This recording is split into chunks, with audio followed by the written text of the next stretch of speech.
Hello and welcome. Today we have with us Professor Aijaz Ahmad, and we are going to discuss the situation in Honduras. Aijaz, as it looks like the Honduras issue might be going towards a settlement with the OAS ministers now in Tegucigalpa and negotiating a possible resolution based on the San Jose Accords. Do you think Bichelity will finally back off and this coup will be over? Well, it depends what accord emerges out of it. If it is an accord in which Zelaya comes back as president, but these coup makers become ministers in his cabinet, then is the coup really over, or is it now formalized with Zelaya as the as a caged lion of some sort? So I would hold back my judgment until I have seen just what the terms of those accords are, if an accord actually emerges. My sense is that the coup makers are actually playing for time, and they have been playing for time from the beginning. Zelaya's coming and hiding in the Brazilian embassy with or without the knowledge of President Lula forced that issue.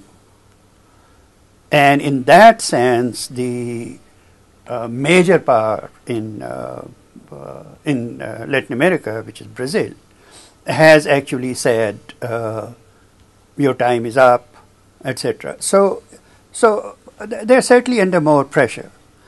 But this delegation that has come in, the terms of the accords that they have, my sense is that it actually includes amnesty for the coup makers. That is quite possible, because I think the way it is, the San Jose Accord stands, it's supposed to be for quote-unquote reconciliation.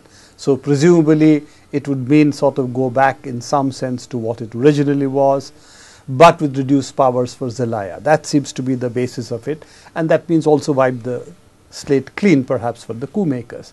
But there's one thing interesting that has happened the last 10-15 days after Zelaya came back.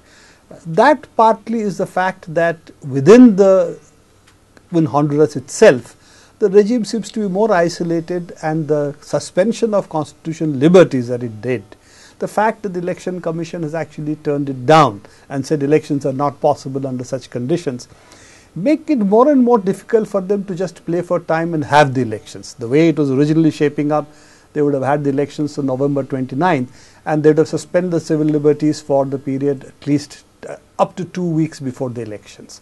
Under such conditions, elections would really have been a farce. So don't you think that given the fact that one part of the of the constitutional arrangement has turned the constitutional liberties issue, the suspension of it, down, and said under this condition elections cannot be held, and also the fact that it's very difficult for them to get legitimacy now for elections, even playing for time is becoming more difficult? Yes, I think the action of the Election Commission is far more important than the arrival of this particular delegation, because it is that the coup makers were playing for time until November, end of November, which is to say another 60 days, and they thought they could prolong. Legitimize themselves. They could legitimize. But looking back now, what interests me is that very opaque statement that Hillary Clinton made at one point, that the remaining part of President Zelaya's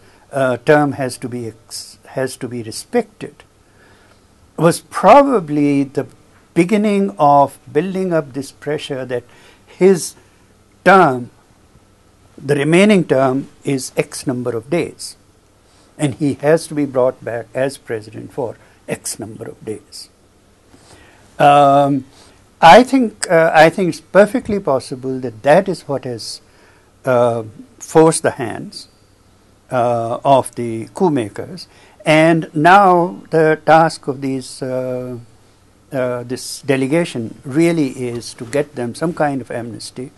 And not only that, you see, if Zelaya had prevailed altogether without a compromise, the judiciary, the Congress, the church, all of them were implicated.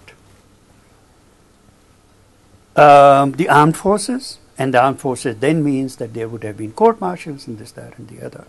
So getting an amnesty for all of them in lieu of letting Zelaya come back is, I think, something for which the coup makers might settle. Well, the other interesting part that you have raised about Hillary Clinton's statement and so on, the United States even today seems to be very ambivalent on the issue of the coup. I mean, put it very mildly, because their representative, Louis Anselm, has gone on record saying Zelaya's coming back and taking shelter in the Brazilian embassy is a provocation, and so on and so forth. He's used extremely derogatory terms for this. It would seem, and he's really somebody who has rather, shall we say, my bad reputation in the Guatemalan military oppression that took place, various other issues that are there. So in this sense, Hillary Clinton and Louis Anselm, in that sense, if they represent the US position, it seems to be that they were playing for time earlier and very unhappy that this playing for time has now been blown up by the fact that Zelaya came back. Look, my sense, Prabir, is that this coup was tacitly approved of by powers that be in Washington.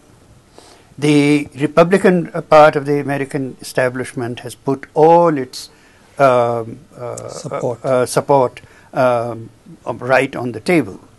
The Democrats have been ambivalent. Some have gone this way, some have gone that way. There are major corporate interests involved and all that.